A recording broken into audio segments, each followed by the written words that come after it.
Allez, on continue la matinale. Je suis maintenant avec Alexandre Targe. Alexandre, bonjour. Bonjour Frédéric. Alexandre, vous êtes directeur associé et aussi responsable du pôle développement et valorisation de Pierre Loyer Conseil. Pierre Loyer Conseil, c'est un peu une plateforme de commercialisation de résidences gérées second marché. Hein, c'est ça le concept. C'est exactement ça. C'est un marché qui est porteur.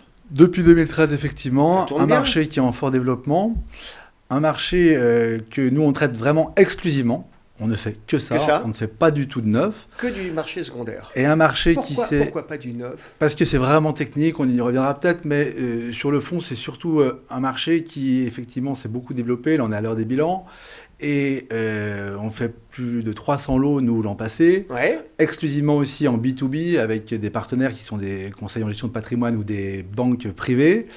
Et ce marché est porté parce qu'il a été en forte croissance dans le neuf, il y a une dizaine d'années.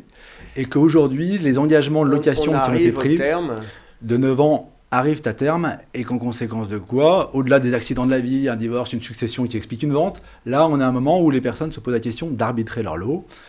Et donc, on a beaucoup de lots qui rentrent et beaucoup de partenaires qui viennent voir ces lots, comment est-ce qu'ils vont vivre pour connaître cette seconde vie. La résidence gérée, il y a effectivement un cadre, il y a plusieurs cadres fiscaux, mais il y a entre autres le Censi-Bouvard. Le Censi-Bouvard dans le neuf, voilà. exclusivement. Nous, donc, on n'a plus du tout cette option, qui était une option en réalité dans le neuf. Sûr. Sur l'ancien, on est sur la location meublée non professionnelle, le statut LMNP, avec comme atout majeur, on y reviendra peut-être si on s'attaque un peu au fond, la logique d'amortissement, qui permet non pas d'avoir une réduction d'impôt pour les investisseurs, mais qui permet d'avoir des revenus non fiscalisés pendant une durée longue. C'est vrai que sur le marché primaire, il y a cette dimension fiscale qui fait que parfois l'investisseur se laisse, je dirais pas aller, mais fait une opération uniquement parce qu'il y a le bénéfice fiscal. C'est souvent Alors le cas. vous êtes sur le marché secondaire, donc la question ne se pose pas. Exactement. Alors, c'est simple, c'est plus simple. Alors, c'est à la fois plus simple et plus compliqué, parce que les investisseurs et leurs conseillers, ce qui est bien naturel, et c'est même un plus à mes yeux, ont une possibilité d'avoir une vision un peu plus objective, avec un peu plus de recul sur le produit qu'ils achètent. La réalité première, c'est que le produit qu'ils achètent, ça reste un immeuble, c'est tangible. Et donc aujourd'hui, sans même aller jusqu'à se déplacer pour aller visiter le bien, ils peuvent, même avec Google, avoir des images extraordinaires sur ce qu'ils vont potentiellement acheter. Et ça donne effectivement une granularité qui est parfois plus compliquée à traiter qu'un joli plan et une jolie plaquette. Mais ça fait le charme du marché aussi. Alexandre, des plateformes sur l'immobilier, éventuellement secondaire, qui travaillent avec les CGP, il y en a plusieurs. Pour quelles raisons je vais plutôt travailler avec vous Pourquoi j'ai travaillé avec vous? Alors, il y a des gens très sérieux sur ce marché. Il y en a qui le sont un peu moins, mais c'est comme partout. Mais pour les gros acteurs, ils sont sérieux. Et sur ce marché, en termes de produits intrinsèques, il n'y a pas de miracle. C'est-à-dire qu'une fois qu'on a validé, qu'on a sélectionné des produits, il y a une méthodologie. Il y a une méthodologie sur laquelle on pourra échanger. Mais après, sur le fond des choses, sur le produit en tant que tel, il n'y a pas de miracle. En revanche, il y a un suivi qui fait que nous, on est une petite entreprise, on est une dizaine de personnes. On a un suivi qui n'est pas un suivi d'intelligence artificielle, on va dire, qui est un suivi humain. Il y a une vraie personne, quand j'ai un problème, il y a quelqu'un au bout du fil. Il y a des gens au bout du fil. Et cette approche pour des partenariats en B2B, elle fait vraiment sens. Et elle permet justement d'avoir quelque chose qui est peut-être plus humanisé et peut-être plus réactif aussi parfois que sur des groupes plus importants.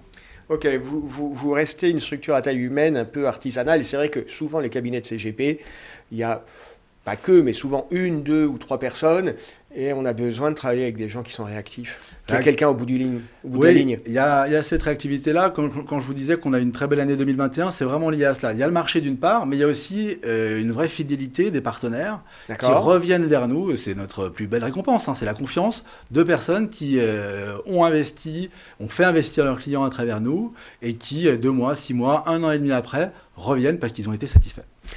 Alexandre Targe, votre métier avec votre plateforme Pierre Loyer Conseil, c'est d'identifier des lots, de les valider pour les référencer.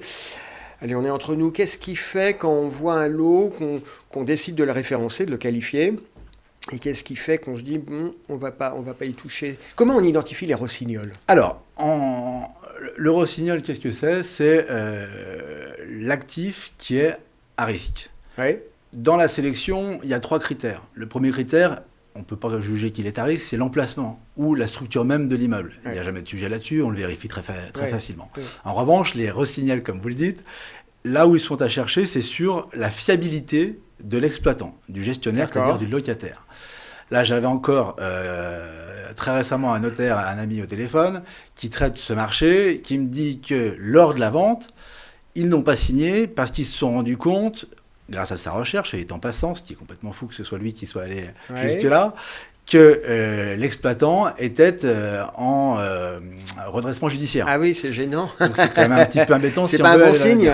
Donc ça, la fiabilité du preneur, c'est évidemment un signe. On peut aussi avoir, mais c'est un signe qui se vérifie en amont, hein, qu'on peut analyser. C'est extrêmement. Il y a un petit travail d'enquête quand même.